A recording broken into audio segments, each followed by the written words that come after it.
My name is Jude Fay. I'm a practicing counsellor, psychotherapist, supervisor in Naas and Selbridge in County Kildare. And I'm also a member of Chartered Accountants Ireland. And I actually worked for that organisation for many years. When I'm not practicing as a counsellor, psychotherapist or supervisor, my sort of side job is that I help therapists, counsellors of all persuasions, not just psychotherapy, and also coaches to create and build their practices. Because when I was training, I was really surprised that there was no support whatsoever given to that particular part of the environment that we move into once we're qualified. When I was asked by IACP to speak on this topic, I've got to say I had very mixed feelings. On the one hand, I was thrilled and very, very flattered to be asked, but I was also a bit daunted by the topic. I have very strong views on some of these matters, and other people don't always share them.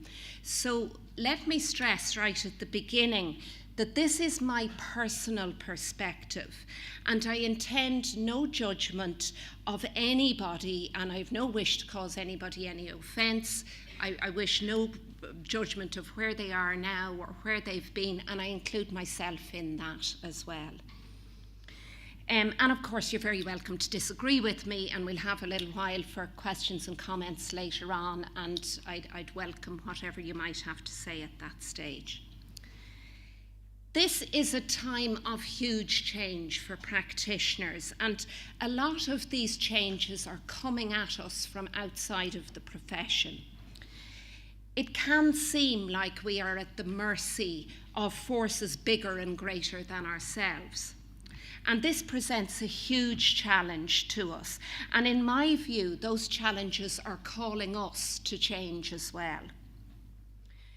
We're being called to reflect on what's happening and to respond in a way that serves us and serves our clients as well. Too often when things come at us from outside, especially when the challenges can be onerous, we can see them as interlopers or attacking us in some way. And we can perhaps perceive ourselves as victims of circumstances. However, in my experience, there's usually a gift in there somewhere as well, a bit like the hope in the bottom of Pandora's box. In this talk, I'm going to look at the challenges that I see facing us as a profession. I'm going to focus largely on self-employed people. That's my gig, and I make no apology for it. But much of what I'm saying also applies to those people who work in organisations as well. And I'm also going to present what I believe we should be doing to meet those challenges. You don't need to be a prophet to know that we're going through great change at the moment, and the pace of that change is increasing. In our practices, we're meeting the effects of those changes both directly ourselves and also indirectly through the experiences of our clients. Change is rarely all good or all bad.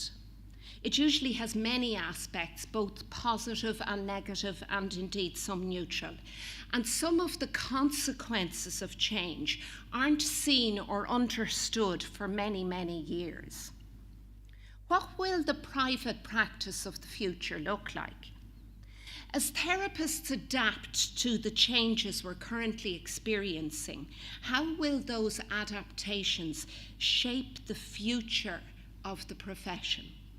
How can an individual practitioner adapt so as not just to survive those changes, but to meet them as opportunities and to thrive in that time of change? To me, a key issue here is one of support. We know this from our work with clients. You know, the difference between a child thriving and struggling is support. Is there support in the environment?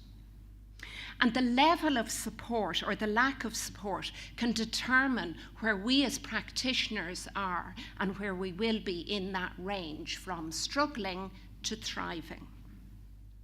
The most common thing that practitioners say to me about the challenges of being self-employed relate to the isolation that they feel and the lack of support that they feel both inside themselves and external to themselves. And I've got to say, very quickly on the back of that comes that shame, that sense of inadequacy, that somehow we should be doing it differently and we should be, bigger than this or something. It's a real case of the cobbler's children, isn't it? Because, of course, when a client presents in our room, support is one of the things that we're going to be looking at. We're going to be looking at where their support network is. We're going to be looking at how they support themselves. And yet we still find it really hard to give it to ourselves. Much of my post-qualification training has been in the Gestalt relational model. I still find it hard to get those words out, which focuses very heavily on support within ourselves and from others. And I can still remember when the penny dropped for me about how important support was, I had this visual image of one of those diggers with a long arm and the weight that needed to be on the back end of it to stop the digger toppling over as the arm reached out. And that mental image of that has stayed with me for years since I originally had that sort of insight. But even still, I still struggle to reach out for support from other people. I have to make a conscious effort to do it. And I also forget to look to the support within myself. How can I support myself? Am I supporting myself now, or am I undermining myself? And I'm sure you probably can relate to those questions. It's a changing environment that we're practicing in at the moment. Let's have a look at a few of the changes. I mean, Terry Lynch spoke of one this morning. I haven't covered that one at all, but that's a whole other area in itself. The first one, I think, is technology. It has greatly increased the pace of the world, and it has added to the demand for instant gratification. It's brought many, many gifts. Don't get me wrong, I'm a bit of a technophobe, if you could call it that. I like technology. But the gifts come at a cost. People spend more time connecting online, but engage in less direct contact with each other. For therapists who I believe have been slow to embrace technology, it has the potential to be intruding into the rooms where we do our work with our clients through phones and other devices that people can bring in. Potential clients expect us to be online because they're online. As I speak here, Michael O'Carroll of therapyacademy.ie is talking upstairs about delivering therapy services online. And while traditionalists may resist that idea, other modalities are quicker and have been quicker to embrace the potential for delivering services over the internet. Therapy can be and is being offered through video, email, and telephone. Of course, it's not the same as face-to-face work, but with appropriate adaptation, it does have something to offer. Ginny Hanrahan of Coru is also speaking at this conference on regulation. The regulation of the profession is seen by some as the means by which our clients, and maybe ourselves, will be protected from lesser qualified or lesser skilled practitioners. This may be one of the outcomes, but regulation hasn't always delivered particularly well for practitioners in other professions. I worked for 16 years for what is now known as Chartered Accountants Ireland, and during that time, regulation for the accountancy profession was introduced, and I was very involved in that. Did it deliver greater safety to the public? The jury is still out on that one. However, there were a number of unforeseen consequences of regulation, including the loss of control to the profession of the oversight of its members. That didn't happen immediately, but it certainly followed. And a significant increase in costs to those who were in practice. I'm just going to repeat that, a significant increase in costs. Somebody has to pay for regulation. Small part-time practices became a thing of the past. Of course, we have no way of knowing what the long-term impact of regulation on this profession is going to be. But I fantasize that those alternative healing modalities that are outside the scope of Corú's reach may be offering alternatives to an overlapping pool of potential clients, but without the same constraints. Data protection rules aren't new, but before GDPR came on board, most therapists were unaware that there were laws governing the collection and retention of client information. The significant increase in technology for all aspects of our lives is one of the reasons why GDPR made such a noise. And it's another example of how the outside world is intruding into the therapy space. With the recent gathering of therapists into the list of mandated persons for child protection purposes, those rules are another example of how the law and the outside world has challenged us to see our therapy space as part of the real world rather than a safe haven from it. While many would see the move as a positive one, the blunt instrument that is law doesn't always lend itself to the subtleties and the nuances of the therapist's work. With a potential prosecution for a failure to report, the therapist's judgment about the timing of encouraging a client to disclose abuse to authorities is no longer the major determinant. I recently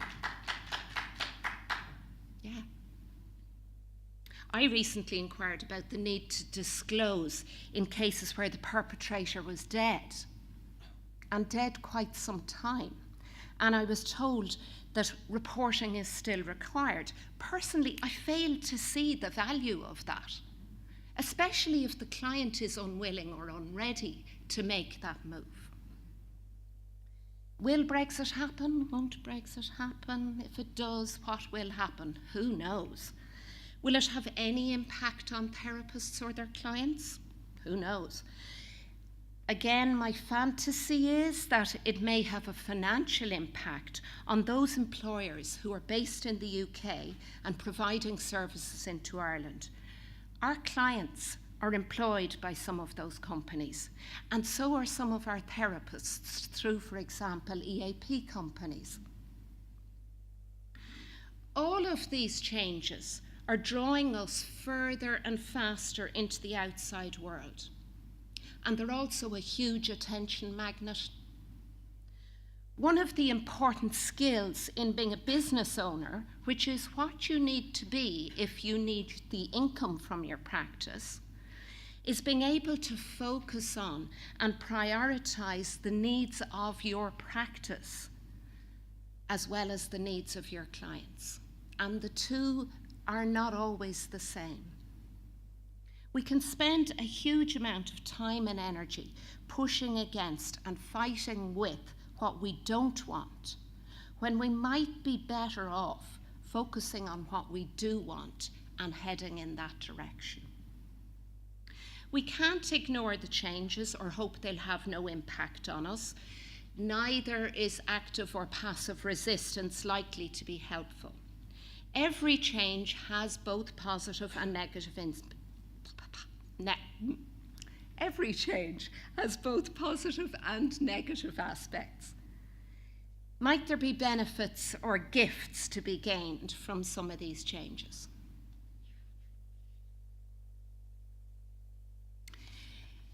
The marketplace, I know some people won't like me using that term, but we are offering our services in a marketplace. And that marketplace is also changing. Along with priests, bankers, and other authority figures, respect for our profession is no longer what it once was. Just the same as Terry Lynch was talking about doctors being deferred to, it has been the practice that all professions are deferred to in some way or another. The population from which we draw our clients is maturing in many ways in their attitudes towards professionals. There is more of a sense of equality, regardless of professional status. Respect is no longer given just because we happen to have a fancy qualification or a string of letters after our names. Respect is earned, and it is also easily lost. There are many, many more modalities and therapies available to those people who need healing. And a potential client with a problem has many avenues from which they can seek help. We, as therapists, can be shy about speaking up for the value that psychotherapy and counselling can bring.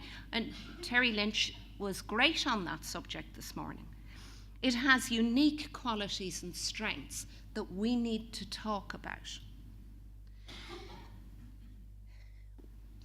We can look to the professional body to do that for us, and of course they have a role in that, but we have a role as well. We can't assume that a potential client will know in what way counselling or psychotherapy might be different from or offer them more than, say, Reiki or chiropractic or whatever else it might be, or indeed the medication that their doctor is giving them.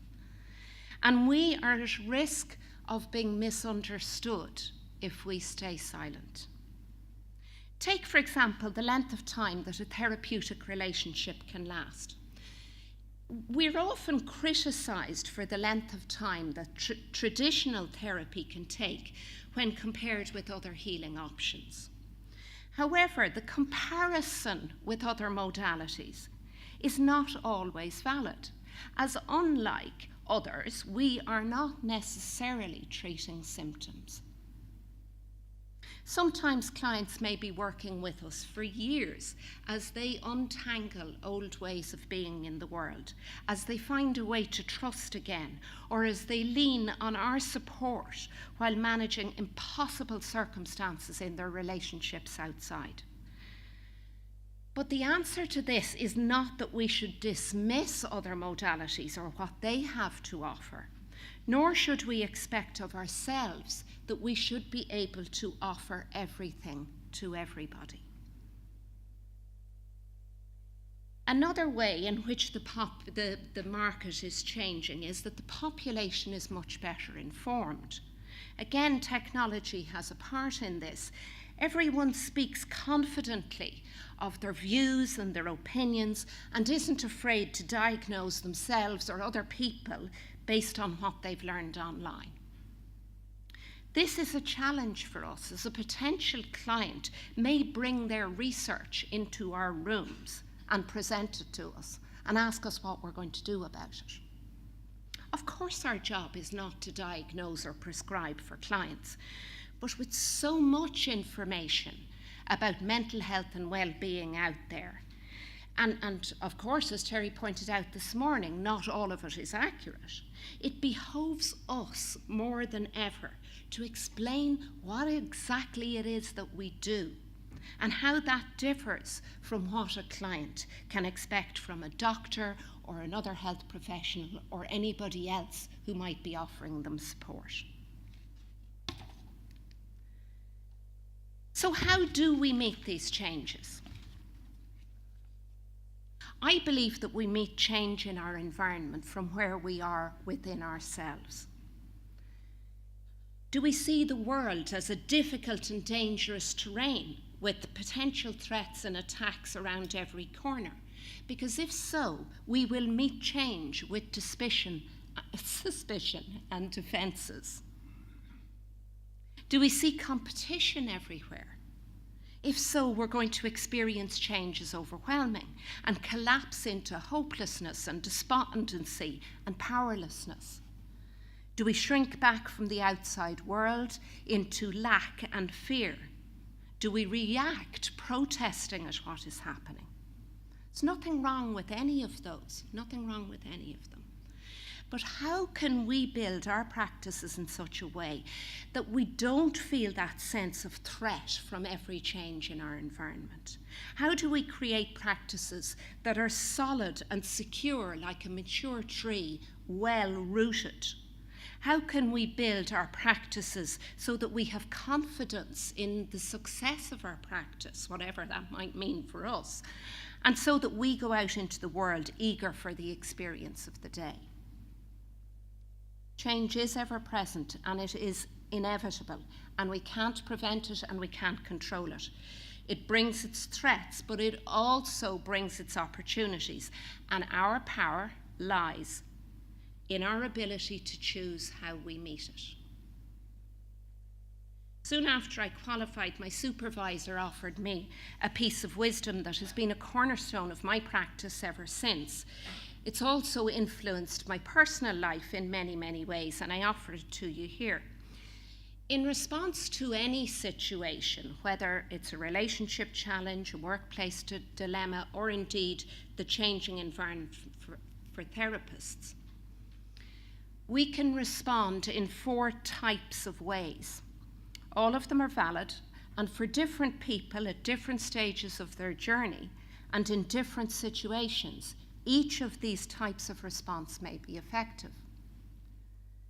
First, we can push or argue or lobby or ask for the situation to be different. We can speak up, we can fight, we can challenge. Secondly, we can leave the situation, the relationship or the job. We can walk away, literally or metaphorically. We can slam the door, we can slip quietly into the night, we can step back, we can step down, or we can withdraw into ourselves, into the cave, as Terry called it this morning. Third, we can show up differently. We can change our behavior while remaining within the situation. We can choose to support rather than challenge. We can show up in different ways, responding to each unique situation as we find it, rather than reacting according to pre-programmed rules buried in our unconscious. We can adopt a new or a different strategy that serves us better. And finally, we can do nothing, but we can change how we feel about or how we see the situation. This is the least visible of all our choices, but paradoxically, it's actually the most powerful. To look on someone differently means to change our hearts, to change our minds, to be willing to be wrong, to be open to just experiencing.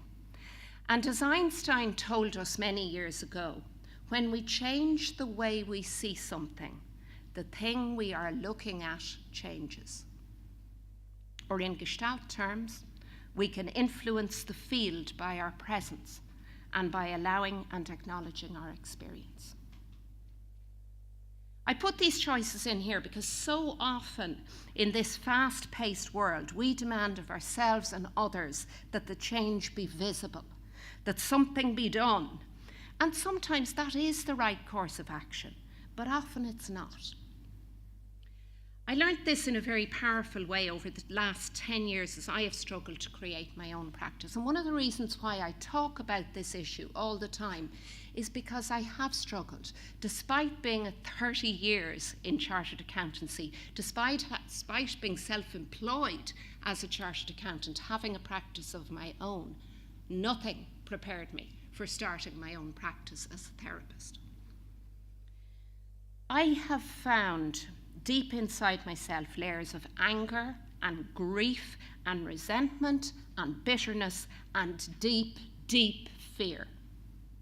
To give you just one example of this, I discovered that I had a belief that I was less deserving than other people because I didn't have a big trauma or abuse story or a big drama going on in my life, or I wasn't special in some sort of way, poor, fragile, sick, disabled, homeless, or something else.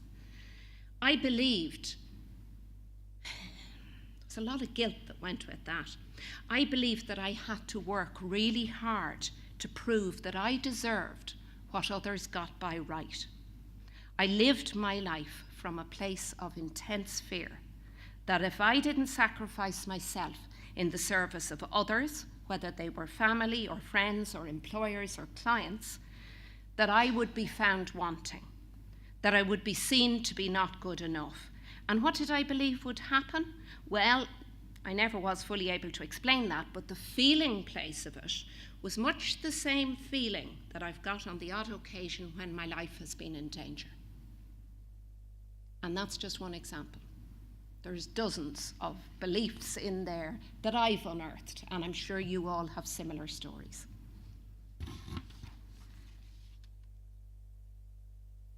Well, what does all this say about the practice of the future? In my view, self-employment is not just a poor alternative to getting a job with someone else, or as my mother would call it, having a proper job. She's still asking me on a regular basis, do you not miss the accountancy? You know? No. It's not something we should do as a hobby or to keep our hand in, or just because, for example, the HSE doesn't recognise our qualification. When we work for someone else, serving clients provided by our employer in an organisation managed by our employer, meeting the clients is our job. And that is just about our only job. When we're self-employed, on the other hand, we have two jobs. And meeting the clients is only one of them. The other job is that we're self-employed and that we have a business to run and we have a practice to look after. And that involves a whole lot of other stuff that doesn't come in when we work for somebody else. We need to see both of those jobs, both the meeting the clients and looking after our practice, as important, particularly in the early years, if we're going to create a financially viable practice. And to do this, we need to adopt a business consciousness. What do I mean by that? Well, a practitioner with a business consciousness will see that meeting their own needs doesn't mean that their family or their clients will go uncared for or exploited in some way. It's not a one or the other situation, it's both. But with the business consciousness, they'll understand that a tree has strong roots. A tree which has strong roots can support many others in its branches. It's not just about self-care in the shallow way that that term is often used. It's about something much deeper and much more profound than that. And it requires us to look away from our clients' needs often enough and far enough to be able to value our own needs as well. A business consciousness would ask, what do I want from my practice? What is my big why? And I don't just mean to serve the clients. What is the why for me that brings me into this?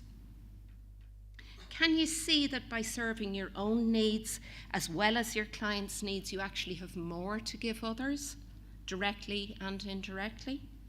Can you see that by allowing in a little bit of selfishness, you might actually be serving other people?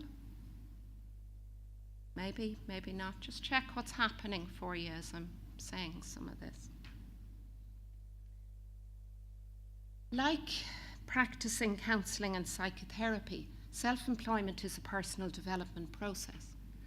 As we meet each new situation in our practice that asks something of us, whether it's learning to market ourselves or handling money issues, whether it's finding appropriate rooms to work in or negotiating costs with suppliers, each situation offers us an opportunity to grow into the person that we need to be at that level of practice. Self-employment nudges us into the work that we need to do. In order to integrate the seemingly contradictory roles of therapist and business owner, we need to look in the shadows deep in ourselves. We need to explore what it would mean for us to be serious about our practice as a business. We need to look at our relationship with money. I'm not talking about abundance or prosperity or any of those other fluffy issues that get talked about. I'm talking about money. How do we feel about our income, about our savings, about our pension fund, about our debt, or our income goals? Do we allow ourselves to have income goals? What would that mean for us? How do we feel about the inheritance we were promised and we never got? Or the divorce settlement that was grossly unfair? Let me give you a little bit of a taste of this. If you were to imagine that money was a member of your family, which family member would money be? Would they be the valued, loved, appreciated person at the centre of the family, providing support to everyone, could always be counted on in every crisis? Would it be the grumpy old codger in the corner who farts and belches, and who everyone tries to ignore but finds slightly embarrassing? Would it be a fearsome great aunt who rules the roost and who we're all afraid of crossing because her revenge will be sharp and painful? Would it be the unpredictable young adult who breezes in, kissing and hugging you, bringing arms full of gifts one day and creating drama and crises and raging at you the next? Would it be the sulky teenager who won't pull their weight and is always missing when you need them to empty the dishwasher? Or the petulant child who needs constant attention and feels like a burden? Where do you find yourself in that as you imagine money being a member of your family? Just check what's happening for you as I'm offering you that idea.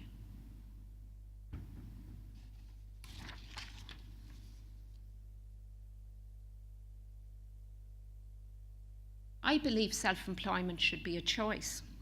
And just as we would think about and consider any other choices about other aspects of our lives, we need to consider and make choices about our practices too, what we want from them, what shape or colour or texture we would like them to be. We need to build our practices on the rock of solid choices supported by reflection and taking risks at a level that is right for us, rather than building on the sand of expecting or hoping that other people will do it for us. We need to be open to healing forward, to not just look at the experiences of our past and neutralize them, but to look to the future and the future that we would like to have, and allow ourselves to want, to desire for ourselves and for our practices. And from there, to allow ourselves to grow into the person that we need to be to support those plans and goals. And to do this, we need to adapt our model of agency and our paradigm of power. Too often, when we come into this profession, we have known at the hard edge what power can do when it's in its dark side. The paradigm of power that I'm talking about is not one in which others lose out if I gain. It's not one in which I build my security and my prosperity on the hardship and struggles of other people. But it's a paradigm that recognizes that in growing ourselves, we also support the growth of those around us. It's a kinder and more compassionate paradigm of power, in which we support ourselves in our limitations, but we aren't defined by them, and we don't use them as a reason why we can't do something. It's a paradigm in which we make intentions and then we move towards those intentions. We take the necessary steps to grow beyond our current reality. And we also need to think about our own intrinsic worth. This is partly, but not only, about money. Money to me is just a symbol or a metaphor for what's inside of us. I'm talking about recognizing our worth, even if we aren't earning it by serving other people. Even if we're doing nothing. We come into this work to help others, but too often our sense of self-worth is too deeply invested in helping other people. We need to recognize that we have intrinsic worth, whether we're helping and serving or not. When we're convinced of our value, everyone else will be too. So I want to talk a little bit more about building our houses on sand. You've probably heard that phrase before, have you? It's from the Bible, and it talks about building your houses on rock rather than on sand. Now, the Bible is talking about a spiritual foundation to our secular lives, but I think the saying is useful in the context of the private practice of the future.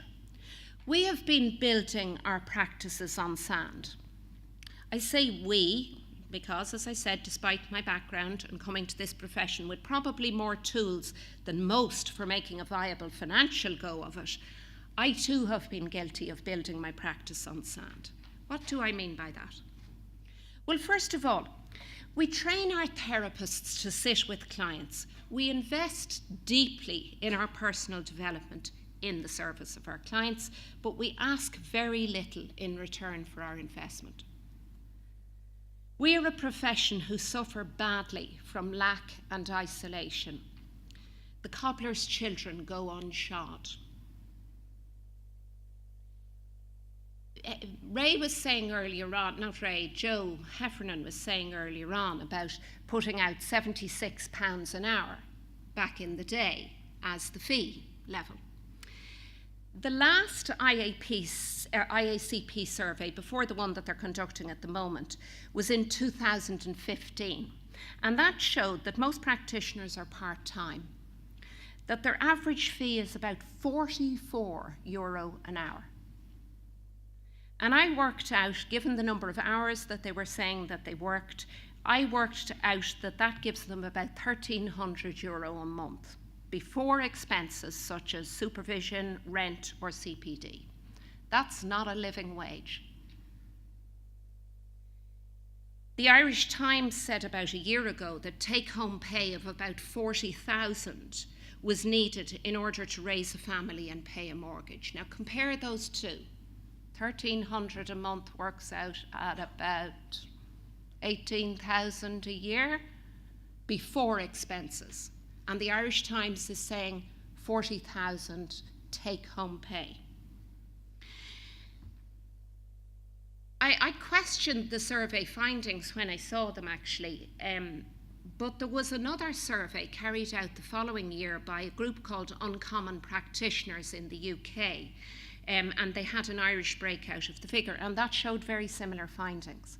Now, of course, it's statistics. You know, statistics are whatever the information you put in is the information that you get out. So I don't know how much we can say about that. But it does beg a question, doesn't it? It does beg a question. As I say, we build our practices on sand in that we don't offer our trainee therapists the supports they need in the form of the information, the skills practice, or the inner work that needs to go into supporting them to go out into the world on a self-employed basis. Now, I'm sure the training colleges would say that's not the business they're in, and that's fair comment. But by contrast, a qualified chartered accountant cannot get a practicing certificate without undergoing specific training in practice-related issues, not client issues, practice issues. A solicitor cannot get a practicing certificate without undergoing an exam in accounting. Both professions offer their members, those members in practice, support such as financial support and counselling when they find themselves in difficulty. We qualify therapists, and it's a long and arduous process. My God, is it a long and arduous process. But we give them little or no support for making a living from their qualification. Among those who have been qualified for some time and are well established in their careers, there can be a casualness that suggests that, oh, sure, look, it'll happen to us all in good time, without any great struggle. And by the way, if you are struggling, you're probably doing something wrong. There can also be a sense that it's not quite okay to talk about the money, that it's unspiritual or it's materialistic or greedy. And in this way, I believe, I can feel it in my stomach as I'm talking about it, I believe we shame those who need to earn a living by inferring that earning a living is somehow grubby or lower in a way that we would never shame our clients or indeed our children. It is to the IACP's credit that over the last year they have run a number of events on this topic, and I've got to say, fair play to them for that. I salute you. We give so much attention to the needs of our clients without seeing the irony that those who are helping others are themselves suffering in shame and in silence. We put our own needs last. We want others to recognise the value of our training and the services that we provide. I was giving a workshop to a group of therapists about a year ago, and most of them were recently qualified, recently accredited. The manager of the organisation that we had rented a room from came to speak to the workshop participants about volunteering their services. In fairness to him, he spoke eloquently about the need for counsellors and therapists and the value that they could bring to his organisation. But although the organisation was paying other caring professionals for their services, social workers, chaplains, and so on, the organisation was asking therapists to work for free. I think that's really interesting. I think it's really, really interesting. Now, I could use this as a reason to criticise that man or his organisation. That's not why I'm telling you it. I'm telling you it because I think we have a role in this too. I think we have a role in this. When others don't recognise our worth, it's often telling us something about ourselves. When we're convinced of our worth, others will be too. I keep repeating that, don't I? I know this from personal experience as I've explored this issue in my own personal process in great depth over the last 10 years. There is a correlation between my sense of self-worth and my income. We look outside of ourselves for permission to own our worth. We look to our colleagues to recognise us, our clients to value us, our professional bodies to protect and to promote us. We look to the health service and doctors to acknowledge us, but we struggle to speak up for and to advocate for ourselves. The rock on which we need to build our practices is a belief in our own worth, our own intrinsic value, and also the value we offer our clients, but not just the value that we offer our clients. We need to recognise the worth of others too. We often approach the world in a very dualistic way. You know, these deserve and these don't. These persons are worthy of love, these persons are not worthy of love. These people have something to offer us and these people don't. However, if we want others to recognise our worth and the worth that we have to offer, maybe we need to be more open-minded about what they have to offer too. So, for example, I often hear practitioners saying that GPs and other health professionals don't recognise the value of counselling and psychotherapy. And of course, some of them are more open than others. However, do we recognise what they have to offer? I know when I first started this work, I developed an attitude for a while that therapy was good and all other healing was bad. Doctors were deluded because they looked too narrowly at the science perspective and didn't consider the emotional issues that were often underlying their patients' illnesses. However, I was thinking as narrowly as they were. I was competing with their expertise in order to prove the value of mine. Over the years, I've gradually seen just how prejudiced I have been about all sorts of offerings from other practitioners.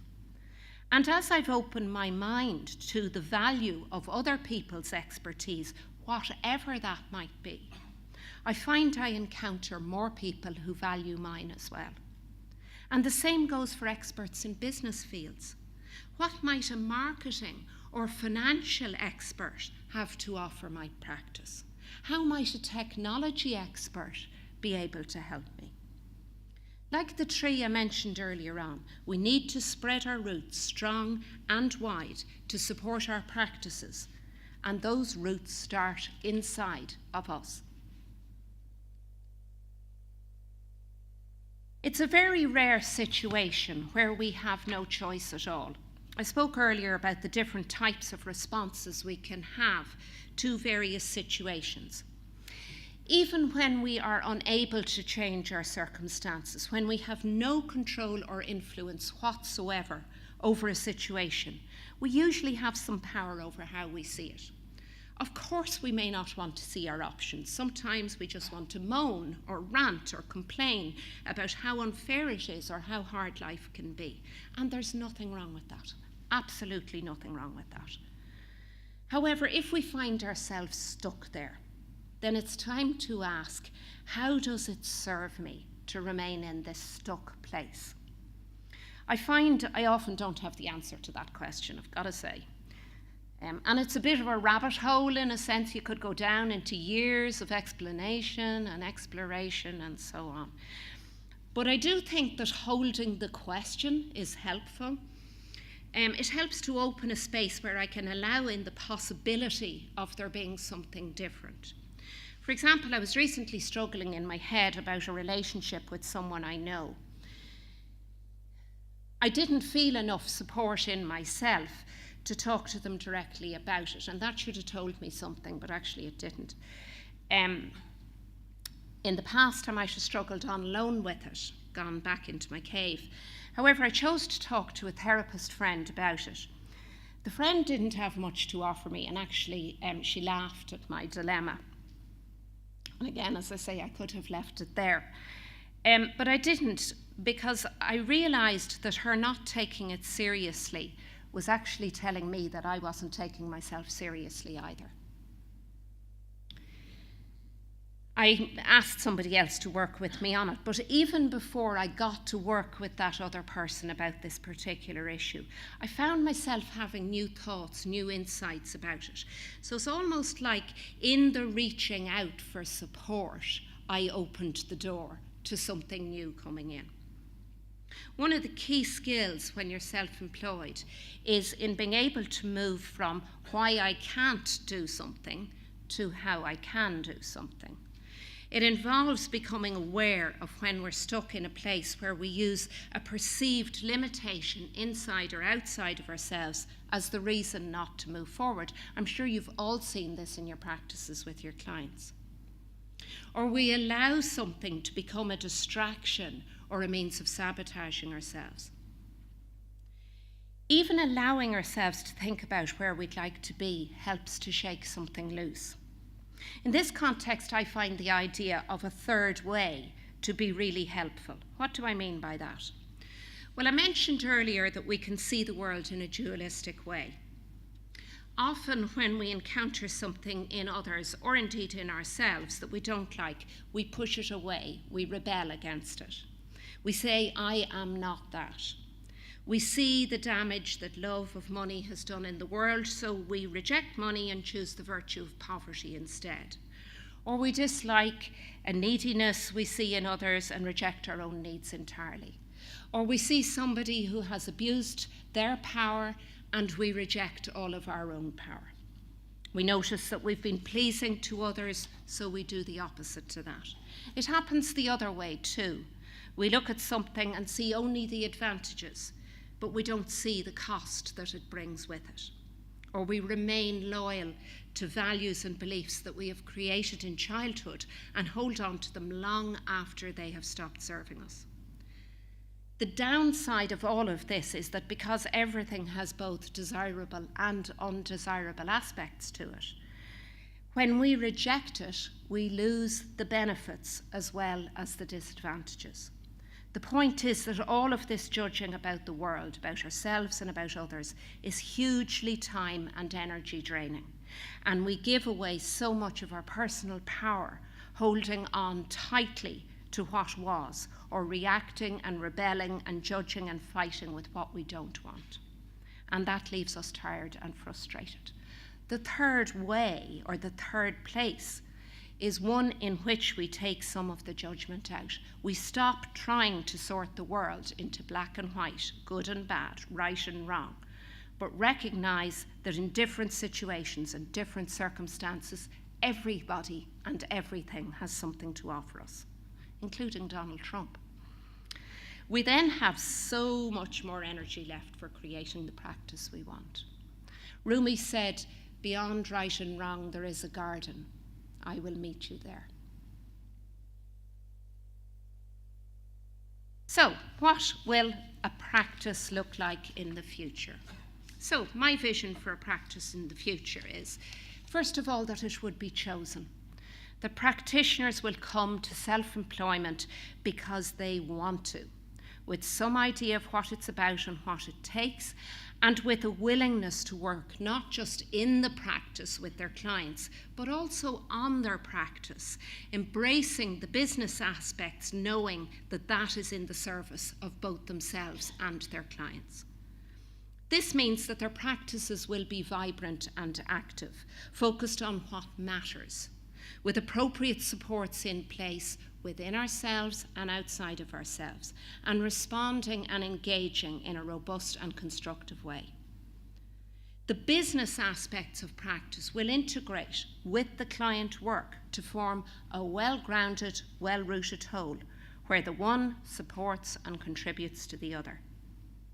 The practice of the future will have an eye to the future, and there will be a willingness to learn and heal in order to move forward. There will be ground enough to meet challenges coming from the outside with openness and with confidence, and to see the gift that might be hidden within. And finally, we will stand in a place of personal power and choice, which allows us to stand tall, unafraid and unapologetic, and have some fun at it. Thank you for listening. Thank you.